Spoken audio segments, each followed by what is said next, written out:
Assalamualaikum warahmatullahi wabarakatuh. Perkenalkan, nama saya Muhammad Andri Marhaba dari jurusan Pendidikan Ekonomi. Dalam video ini saya akan membahas akuntansi perusahaan jasa dengan contoh soal transaksi PT Terang Dunia pada tahun 2020.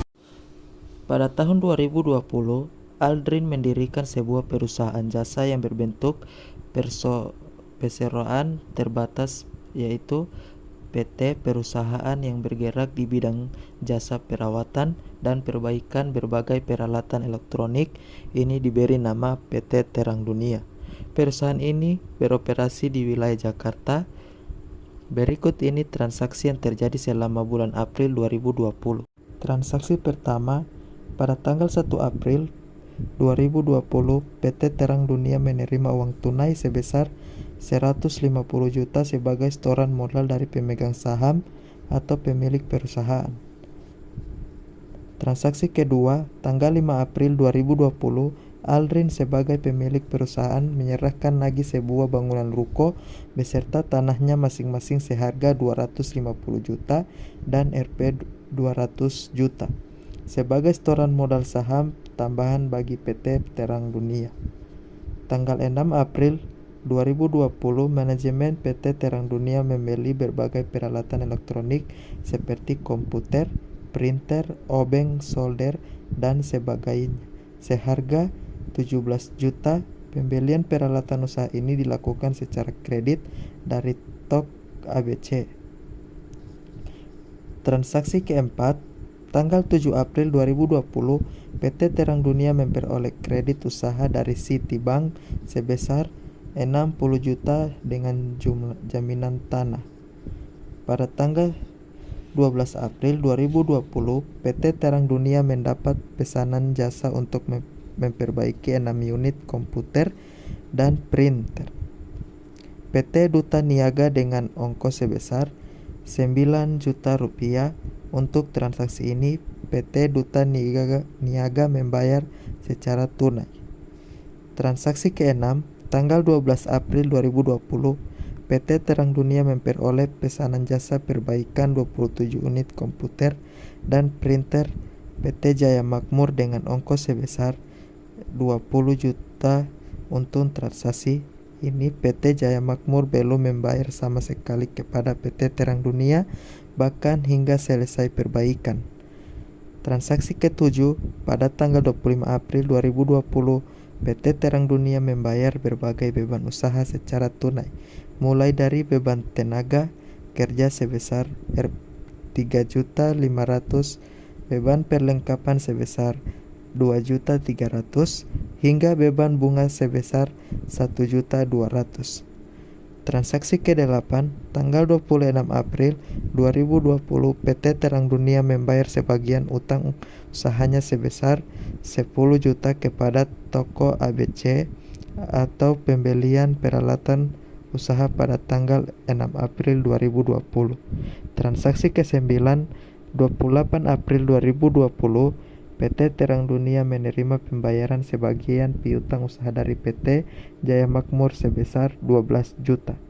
Transaksi ke-10, 30 April 2020, PT Terang Dunia membagikan dividen sebesar 5 juta kepada pemegang sahamnya.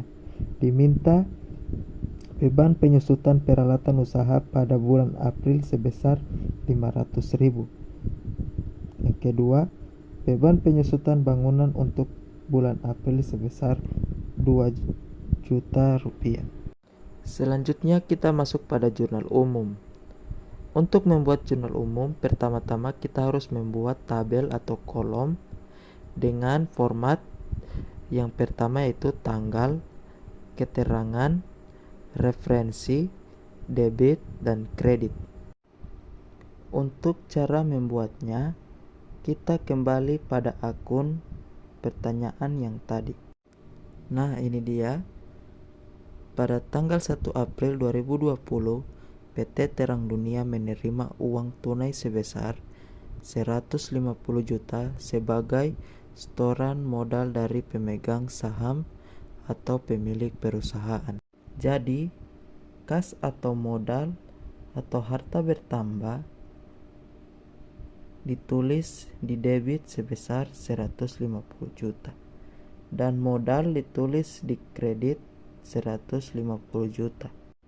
Dan keterangan yang kedua, tanggal 5 April 2020, Aldrin sebagai pemilik perusahaan menyerahkan lagi sebuah bangunan ruko beserta tanahnya masing-masing sebesar 250 juta dan 200 juta sebagai setoran modal saham tambahan bagi PT Terang Dunia.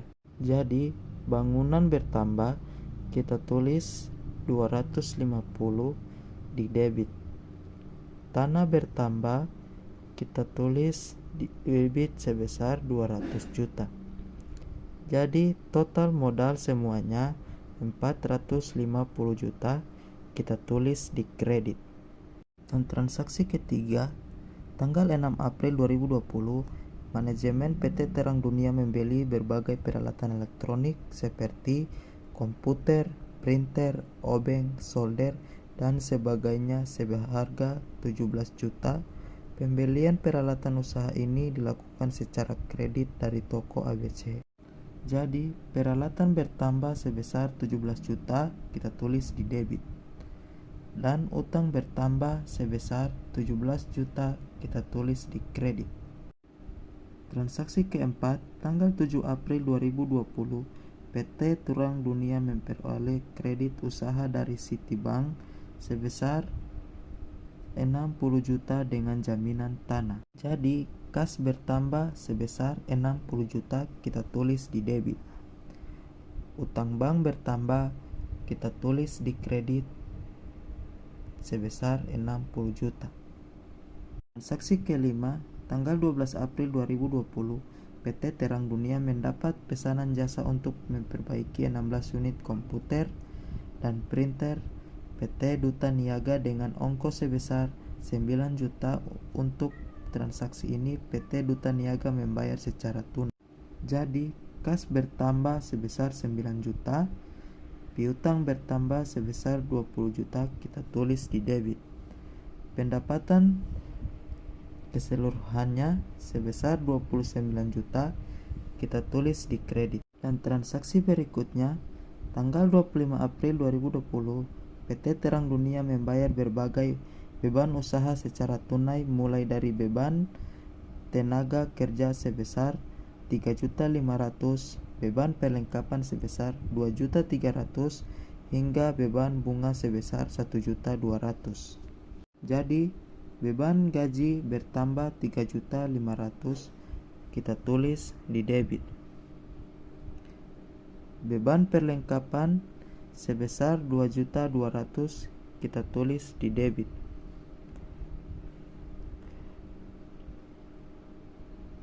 Beban bunga sebesar 120 juta, kita tulis di debit.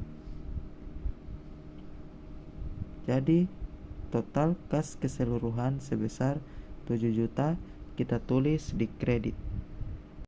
Dan transaksi ke-8, tanggal 26 April 2020, PT Terang Dunia membayar sebagian utang usahanya sebesar 10 juta kepada toko ABC atas pembelian peralatan usaha pada tanggal 6 April 2020. Jadi, utang usaha bertambah 10 juta, kita tulis di debit. Kas bertambah sebesar 10 juta, kita tulis di kredit. Transaksi ke-9, tanggal 28 April 2020, PT Terang Dunia menerima pembayaran sebagian piutang usaha dari PT Jaya Makmur sebesar 12 juta. Jadi, kas bertambah sebesar 12 juta, kita tulis di debit. Piutang usaha bertambah sebesar 12 juta, kita tulis di kredit. Transaksi terakhir, tanggal 30 April 2020, PT Terang Dunia membagikan dividen sebesar 5 juta kepada pemenang sahamnya. Jadi, dividen bertambah sebesar 5 juta, kita tulis di debit. Dan kas bertambah sebesar 5 juta, kita tulis di kredit. Jadi, total dari keseluruhan sejumlah 740 juta rupiah. Selanjutnya kita masuk pada buku besar. Yang pertama, kita membuat tabel seperti ini dengan terdapat format tanggal, keterangan, referensi, debit, kredit, saldo, debit, kredit. Selanjutnya, kita masuk pada akun kas atau keterangan, yaitu yang pertama setoran modal, yang kedua memperoleh kredit dari bank, yang ketiga pesanan jasa, yang keempat pembayaran beban usaha, yang kelima pembayaran utang usaha, yang keenam menerima piutang, yang ketujuh membayar dividen. Jadi pada tanggal 1 setoran modal sebesar 150 juta, kita tulis di debit 150 juta dan ditambahkan memperoleh kredit dari bank sebesar 60 juta, totalnya menjadi 210 juta, dan ditambahkan dengan pesanan jasa sebesar 4 juta, jadi totalnya sebesar 219 juta, dan dikurangkan dengan pembayaran beban usaha sebesar 7 juta, sisanya tinggal 2.212 juta. Dikurangi lagi dengan pembayaran utang usaha sebesar 10 juta, sisanya tinggal 202 juta, dan ditambahkan lagi dengan menerima piutang sebesar 12 juta, totalnya menjadi 214 juta. Dikurangi lagi dengan membayar dividen sebesar 5 juta, totalnya menjadi 209 juta. Selanjutnya kita masuk pada piutang usaha, yaitu pada tanggal 12 April menerima pesanan jasa secara kredit sebesar 20 juta, kita tulis di saldo debit sebesar 20 juta.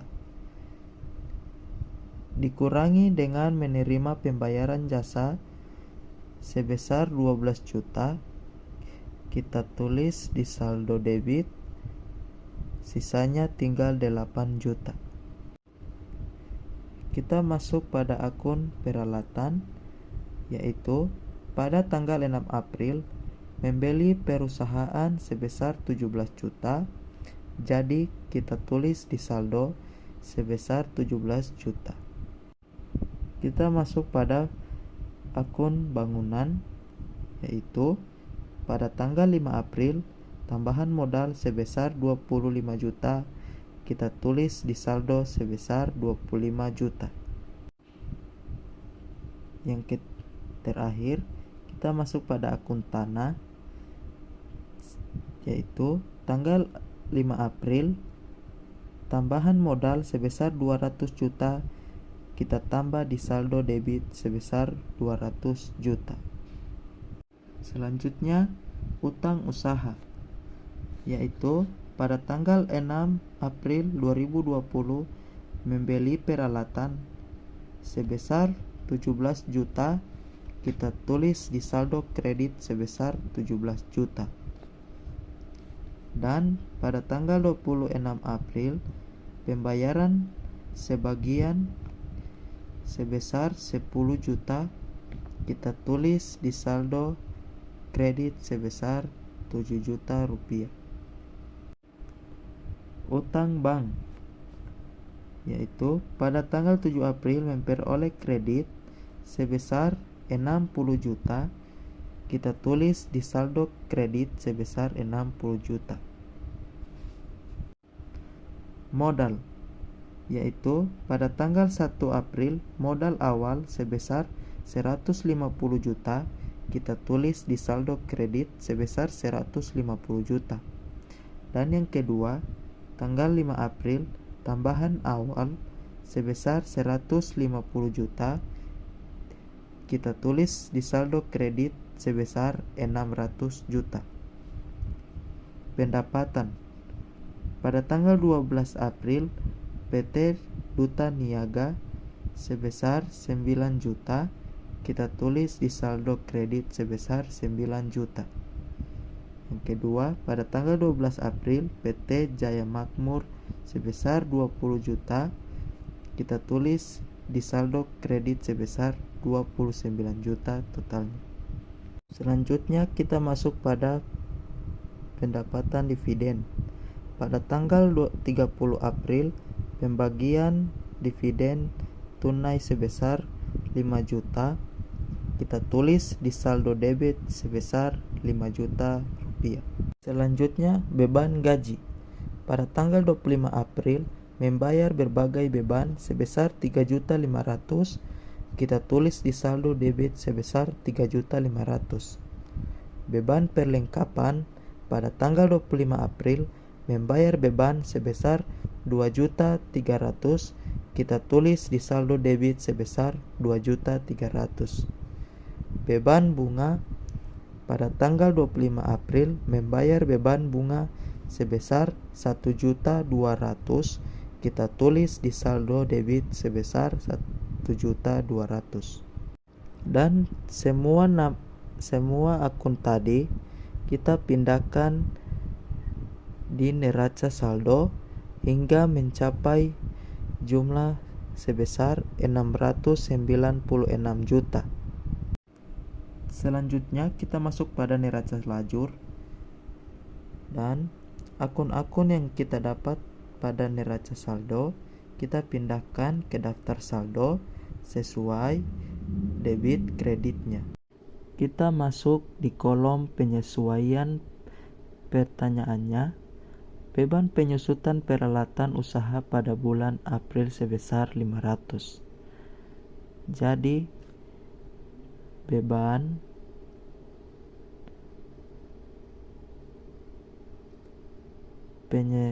penyusutan peralatan sebesar 500.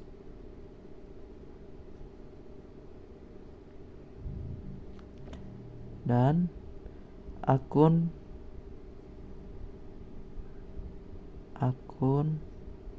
penyusutan peralatan sebesar 500. Selanjutnya, beban penyusutan untuk bulan April sebesar, kita tulis beban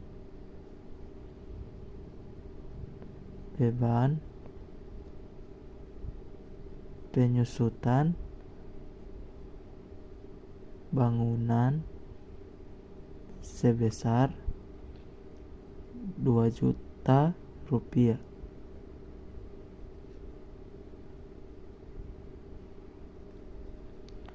Yang kedua, akun penyusutan bangunan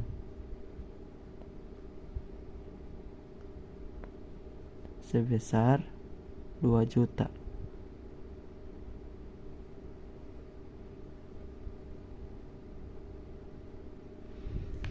Kita masuk pada saldo disesuaikan. Semua hasil daftar saldo dan penyesuaian kita pindahkan ke saldo disesuaikan. Sekarang kita masuk pada akun laporan laba rugi.